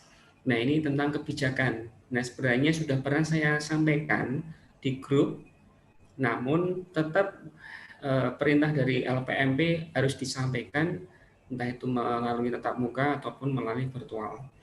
Nah, LK yang kita siapkan ini mengisyaratkan kalau kita disuruh menyiapkan LK, ini kan tidak hanya swasta, tetapi negeri pun diminta untuk menyiapkan ini. Ini mengisyaratkan bahwa sebentar lagi kita akan tatap muka. Ya, cuman pinter LPMP. Oke, kita izinkan tatap muka, tetapi ya dipenuhi dong SOP-nya. Ya, salah satunya yang tadi sudah dijelaskan oleh teman-teman kita, Pak Adi, Bu Norma, tim kemuridan, tim kemurikulum maupun tim Sarpras. Nah, dapat bocoran juga kemungkinan itu bisa di bulan Januari.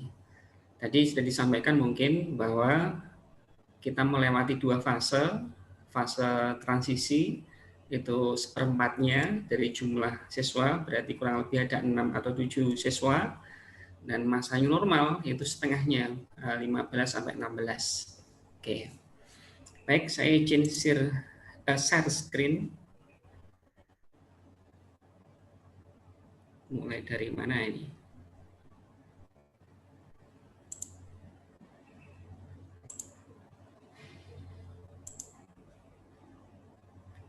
Bisa terlihat dengan jelas? Bisa nggih? Sampun, Pak, sampun. Oke. Keputusan bersama Menteri Pendidikan dan Kebudayaan, Menteri Agama, Menteri Kesehatan, dan Menteri Dalam Negeri Republik Indonesia nomor 119 garis miring 4536 garis miring SC tentang perubahan atas keputusan bersama Menteri Pendidikan dan Kebudayaan, Menteri Agama, Menteri Kesehatan, dan Menteri Dalam Negeri. Ini langsung saja.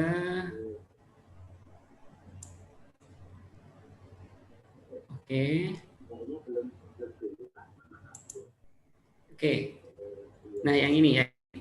Keputusan Kepala Badan Penelitian dan Pengembangan dan Perbukuan nomor 018 garis miring H garis miring KR garis miring 2020 tentang kompetensi inti dan kompetensi dasar pelajaran pada kurikulum 2013 pada pendidikan anak usia dini, pendidikan dasar, dan pendidikan menengah berbentuk sekolah menengah atas untuk kondisi khusus. Kepala Badan Penelitian dan Pengembangan dan Perbukuan Kementerian Pendidikan dan Kebudayaan menimbang bla bla bla bla bla bla, kemudian mengingat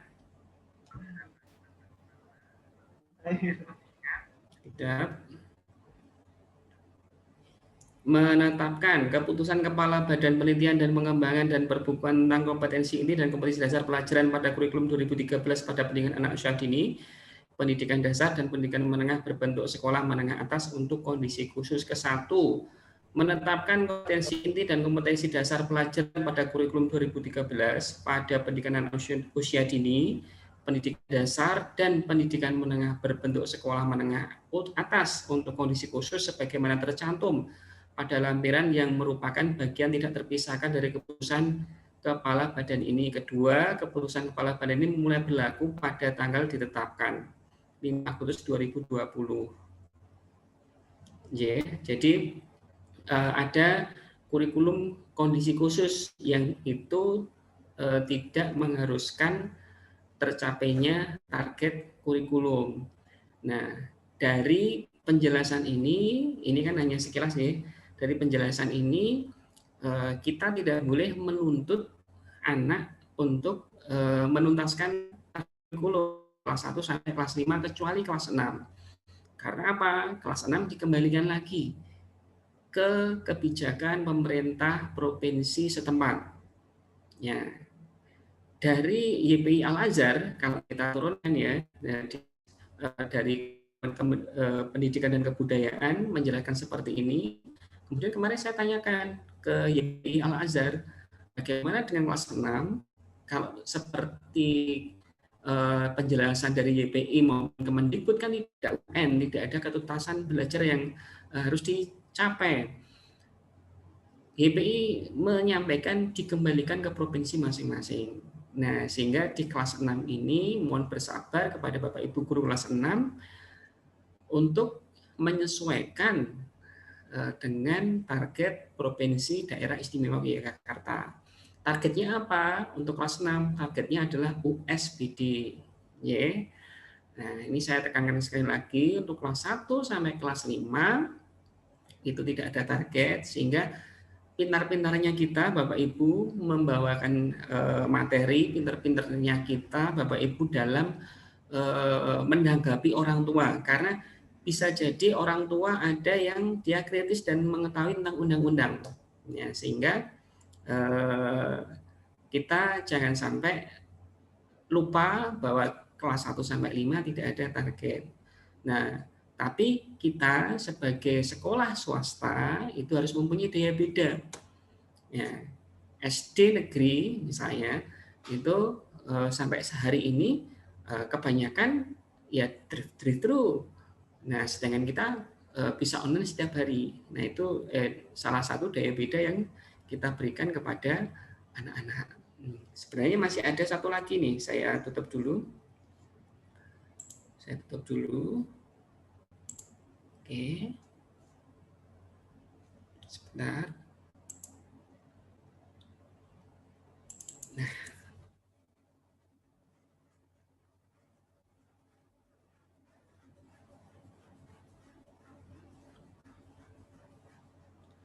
Mohon bersabar.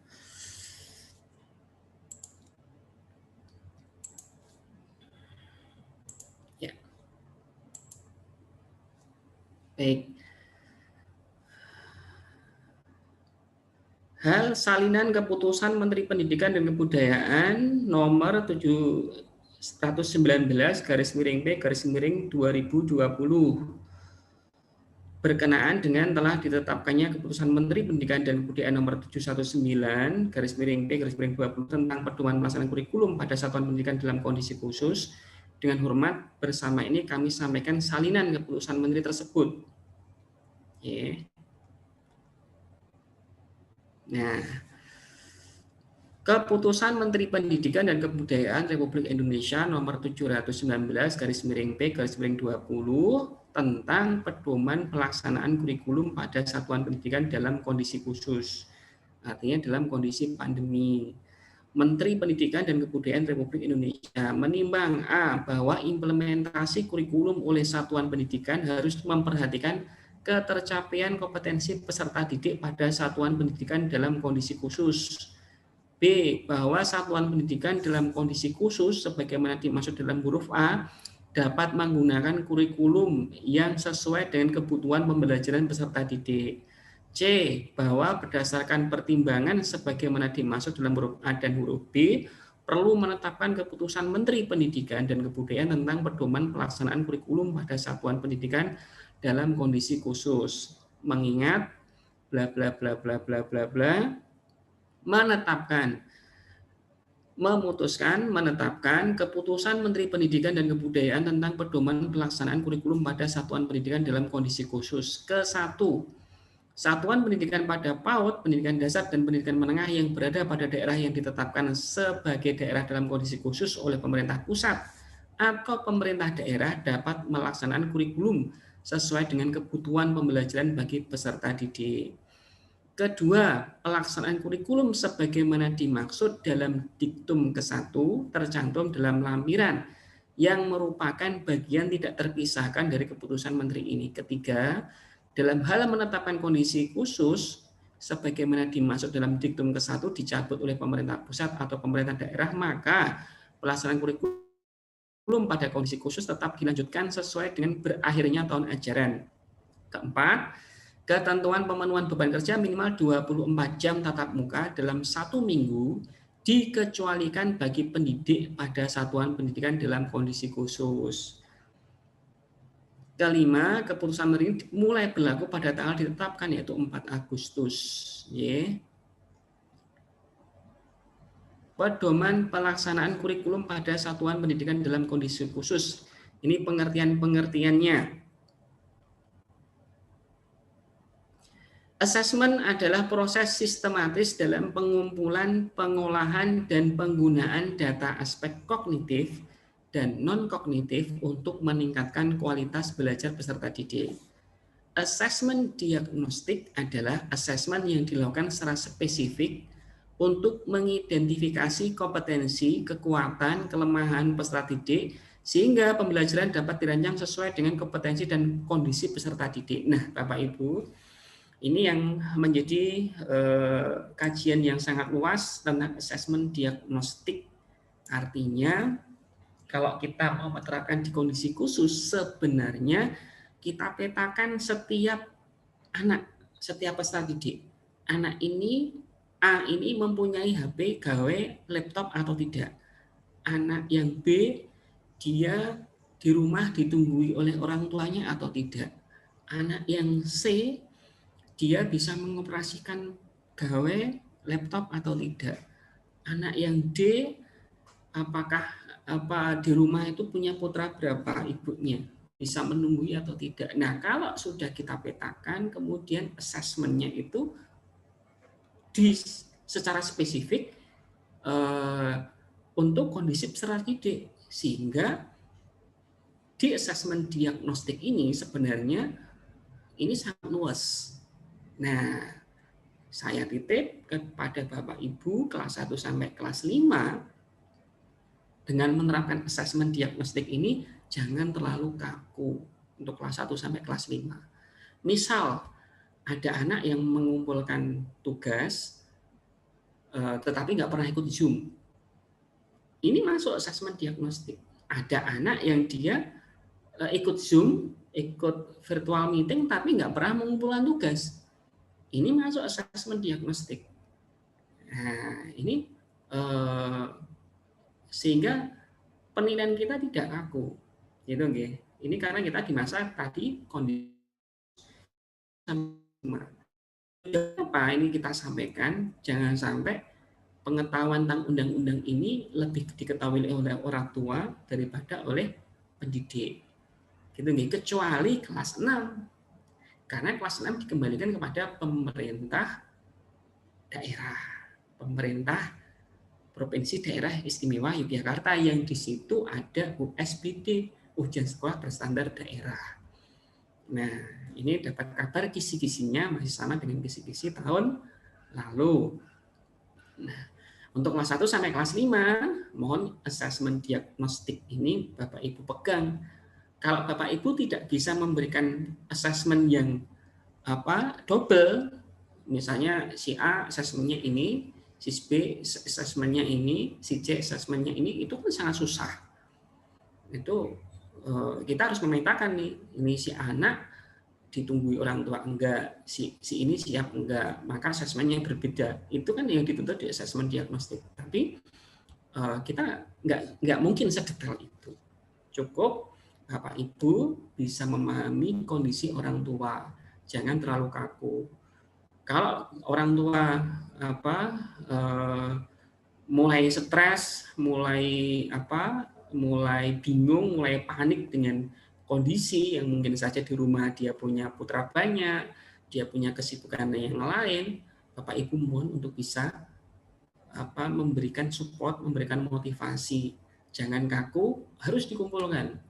Jangan kaku, harus tanggal ini dikumpulkan. Ada di situ kelonggaran karena kita kembali lagi, kalau di undang-undang di situ ada assessment diagnostik.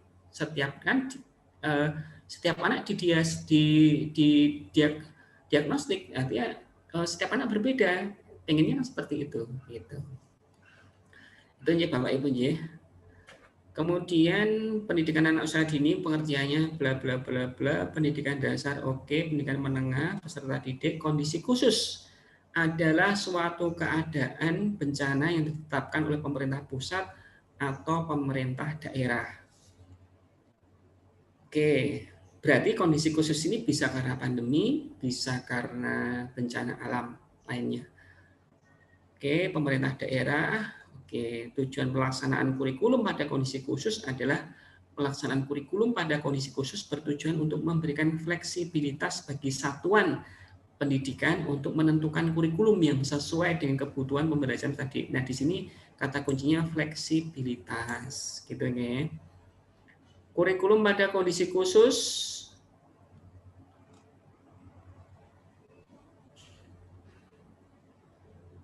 satuan pendidikan pada kondisi khusus dalam pelaksanaan pembelajaran dapat A. tetap mengacu pada kurikulum nasional yang selama dilaksanakan, atau B. mengacu pada kurikulum nasional untuk PAUD, pendidikan dasar dan pendidikan menengah yang berbentuk sekolah menengah atas dengan kompetensi inti dan kompetensi dasar yang disederhanakan untuk kondisi khusus yang ditetapkan oleh Kepala Badan Penelitian dan Pengembangan dan Perbukuan. Berarti selama ini kita sudah benar Bu Nurma dan tim sudah menyederhanakan KI dan KD-nya sudah disederhanakan oleh Bu Nurma dan tim kurikulum. Melakukan penyederhanaan kurikulum secara mandiri. Nah, ini yang kita lakukan. Satuan pendidikan dan lingkungan khusus tidak diwajibkan untuk menuntaskan. Nah, ini Bapak Ibu. Ini ada undang-undangannya, ada undang-undangnya, ada dasar hukumnya. Satuan pendidikan dalam kondisi khusus tidak diwajibkan untuk menuntaskan seluruh capaian kurikulum untuk kenaikan kelas atau kelulusan. Nah, sebenarnya kelas 6 juga masuk. Cuman kembali lagi ke pemerintah daerah. Berarti yang ini tidak berlaku untuk kelas 6, hanya berlaku untuk kelas 1 sampai kelas 5. Satuan pendidikan dalam kondisi khusus tidak diwajibkan untuk menuntaskan.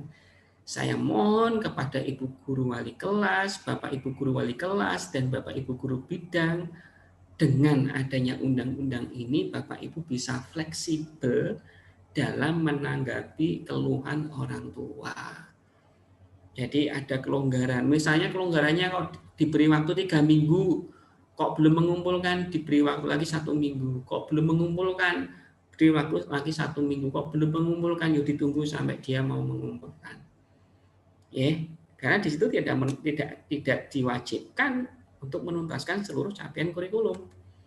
Nah, kalau kita kaku, orang tua ada yang tahu tentang undang-undang ini, kita menyalahi undang-undang. Itu nggih. Oke. Pembelajaran dalam kondisi tetap dilaksanakan berdasarkan prinsip ini sudah tahu nggih, inklusif, keragaman, berorientasi sosial. Oke. Nah, pembelajaran diawali dengan asesmen diagnostik. Sebenarnya di awal kita harus memetakan ini anak yang broken home, ini anak yang tidak punya perangkat, ini anak yang nggak punya kuota, harusnya seperti itu. Tapi ini sudah berlangsung, ya kita sikapi dengan bijak. Peserta didik yang perkembangan atau hasil belajarnya paling tertinggal berdasarkan hasil asesmen diagnosis diberikan pendampingan belajar secara afirmatif. Jadi tadi yang saya sampaikan, kita harus fleksibel. Oke. Assessment sudah cukup. Nah, assessment digunakan apa kalau seandainya tidak diwajibkan menuntaskan kurikulum dan tidak menjadi patokan untuk naik kelas? Hasil assessment digunakan oleh pendidik, peserta didik, dan orang tua atau wali sebagai umpan balik dalam perbaikan pembelajaran. Hanya digunakan untuk ini. Gitu, Nggih? Oke, ini untuk yang keputusan Mendikbud nomor 719. Bapak Ibu harus hafal nomornya. 719/P/2020. Terakhir dari saya yang akan saya sampaikan adalah Google Form.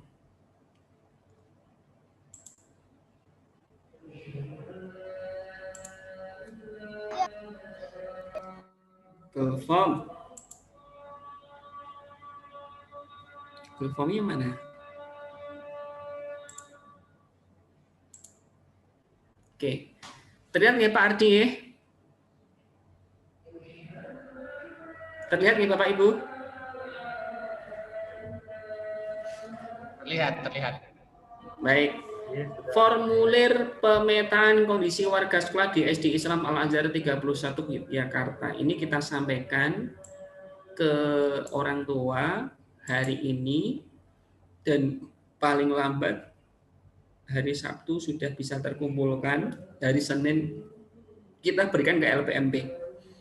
Formulir ini kami gunakan untuk memetakan kondisi Ananda agar kami dapat mengantisipasi terjadinya penyebaran virus COVID-19. Kami mohon Bapak atau Ibu dapat mengisi formulir ini dengan jujur untuk kebaikan kita bersama. Privasi Ananda akan kami jaga dengan sebaik-baiknya. Formulir tentang kesehatan Ananda serta kondisi zona tempat tinggal akan kami berikan seminggu sekali saat new normal nanti. Untuk itu kami mohon kerjasama Bapak Ibu. Berikutnya, nama. Saya tulis anak saya, Hasiwah. Kelas 2 Ibnu Fadlan. Berikutnya, alamat rumah. Sawahan, RT 05, RW 19, Pandowo Harjo, Sleman. Nomor rumah,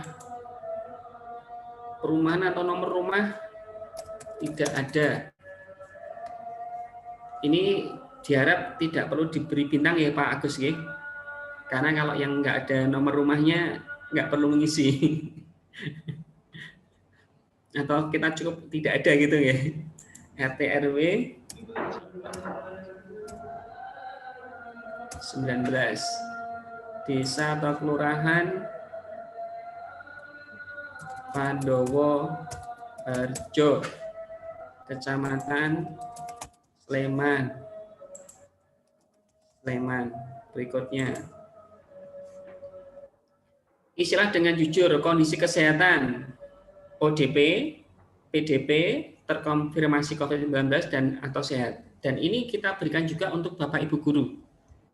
Oke, ini kan kita berikan nanti untuk anak-anak. Mulai sekarang kita akan mendata ini. Oke, saya klik sehat anak saya nggak terkonfirmasi COVID, tidak ODP dan tidak PDP. Apabila terkonfirmasi COVID-19 sedang menjalani karantina dimulai sejak hari apa, tanggal berapa, bulan apa. Misalnya kalau di sini terkonfirmasi COVID atau sedang karantina dimulai sejak hari apa, tanggal berapa, bulan apa. Jadi misalnya mulai hari ini tanggal 6 November, hari Jumat, bulan November.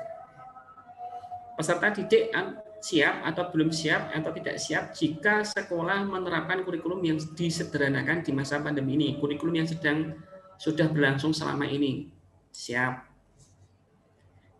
Konsep pembelajaran tatap muka yang akan diterapkan di SD Islam Al-Azhar 31 melalui 2 fase.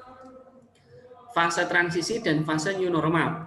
Pada fase transisi 25% anak masuk dan 75% anak di rumah terjadwal dan bergantian selama 2 bulan. Dan fase new normal 50% masuk dan 50% di rumah terjadwal dan bergantian. Pada fase transisi maupun new normal, anak yang berada di rumah tetap mendapatkan hak pembelajaran daring.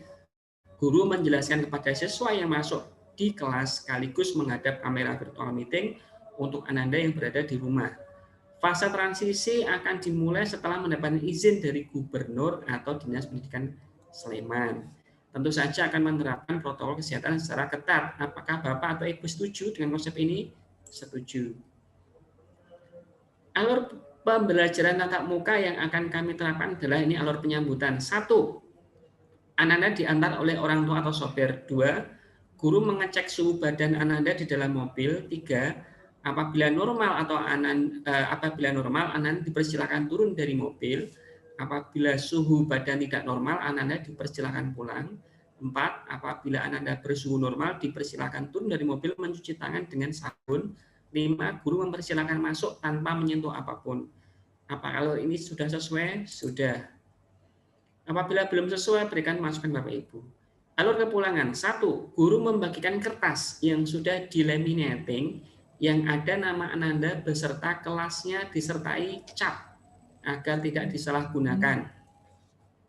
2. Orang tua atau penjemput membawa kertas tersebut ditempel di mobil atau motor atau di bawah penjemput dan ditunjukkan saat menjemput Ananda.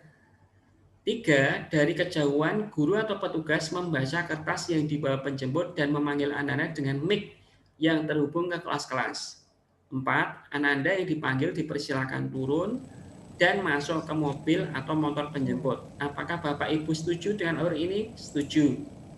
Jadi tugas Bapak Ibu guru kelas yang nanti saya minta bantuan guru bidang juga membuat nama, ya, nama, kemudian di situ nama anak, nama lengkap, kemudian kelasnya berapa, kemudian kita cap baru di laminating. Oke. Terus kita berikan ke orang tua. Tujuannya apa? Nanti ketika dia menjemput tinggal menunjukkan kertas itu, dia tanpa harus turun dari mobil. Nah, baru setelah dia menunjukkan kertas itu dari lobi, kita panggil nama si Ananda sehingga tidak terjadi penumpukan di lobi. Itu nggih, tadi mungkin sudah disampaikan oleh Pak Ardi. Kami membentuk tim desinfektan yang bertugas meracik dan mendistribusikannya ke kelas-kelas. Setelah selesai pelajaran, guru kelas menyemprotkan desinfektan tersebut ke dalam ruang kelas dan dilakukan setiap hari. Nah, ini tadi mungkin juga sudah disampaikan, setiap hari Bapak Ibu setelah selesai anak-anak pembelajaran menyemprotkan desinfektan di kelas. Nah, ini mungkin ada yang kurang setuju. Nah, ini saya setuju sebagai wali murid Ananda Siva. Tersedia peserta didik siap atau belum siap atau tidak siap jika sekolah menerapkan pembelajaran tatap muka. Saya menyatakan belum siap. Kemukakan alasan Bapak Ibu karena belum diizinkan oleh Pemprov DIY dan Dinas Kabupaten Sleman. Saya jawab jujur ya. Penunjang pembelajaran daring, anak-anak memiliki HP sendiri nggak punya, berbagi HP dengan orang tua iya, memiliki laptop punya, memiliki PC nggak punya.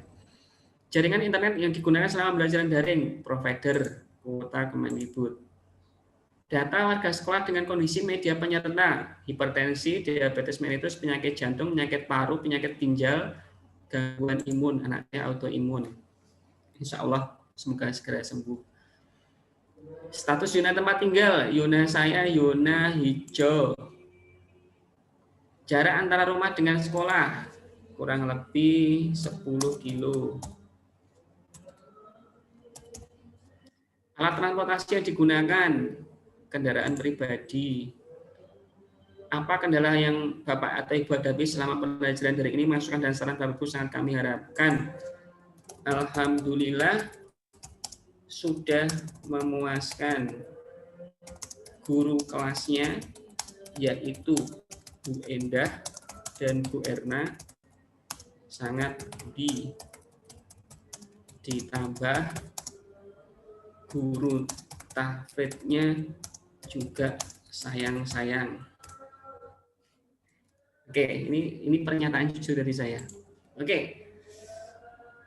Nah, Bapak Ibu, nanti kita bagikan Google Form, kemudian saya minta bantuan Bapak Ibu untuk menyampaikan di grup kelas masing-masing. Jam 2.52, saya cukupkan sekian dari saya. Saya kembalikan kepada host. Terima kasih. Assalamualaikum warahmatullahi wabarakatuh. Waalaikumsalam warahmatullahi wabarakatuh. Waalaikumsalam warahmatullahi wabarakatuh. Baik, terima kasih Pak Danar yang sudah menyampaikan kebijakan. Teman-teman, ini sudah jam 14.53, masih ada 7 menit. Apakah mau ada sesi tanya jawab atau kita tutup? Ya, beri waktu 1 menit. Monggo untuk berpikir mau ada tanya jawab atau langsung ditutup. Karena setelah ini nanti Google Form akan dibagikan oleh Pak Agus kepada semua wali kelas untuk disampaikan kepada wali murid. Ada yang mau tanya? Tidak ada? Pun nggih. Ya, karena kayaknya ini Bapak sudah siap untuk misalnya ya. Sudah enggak sabar. Oke. Terima kasih kepada segenap Bapak dan Ibu guru yang sudah standby di depan layar kaca menyaksikan para artis dan mohon maaf ya kalau misalnya dalam penyampaian kami ada banyak kesalahan. Semoga kita bisa lebih baik dan lebih siap ketika nanti pemerintah sudah menunjuk, sudah membuka kembali sekolah, kita sudah siap dengan segala baik itu administrasi maupun lebih sarana dan prasarananya, sehingga nanti orang tua mengantar anak ke sekolah sudah dengan tidak ada rasa was-was kembali karena insya Allah sudah siap dan aman. Terima kasih. Kami mohon maaf kalau dalam pembawa acara ada banyak kesalahannya. Kita tutup dengan membaca hamdalah dan doa penutup majlis. Alhamdulillah. Subhanallahumma wa bihamdika asyhadu an la ilaha illa anta astaghfiruka wa atubu ilaik. Billahi taufiq wal hidayah. Wassalamualaikum warahmatullahi wabarakatuh. Waalaikumsalam warahmatullahi wabarakatuh. Waalaikumsalam warahmatullahi wabarakatuh.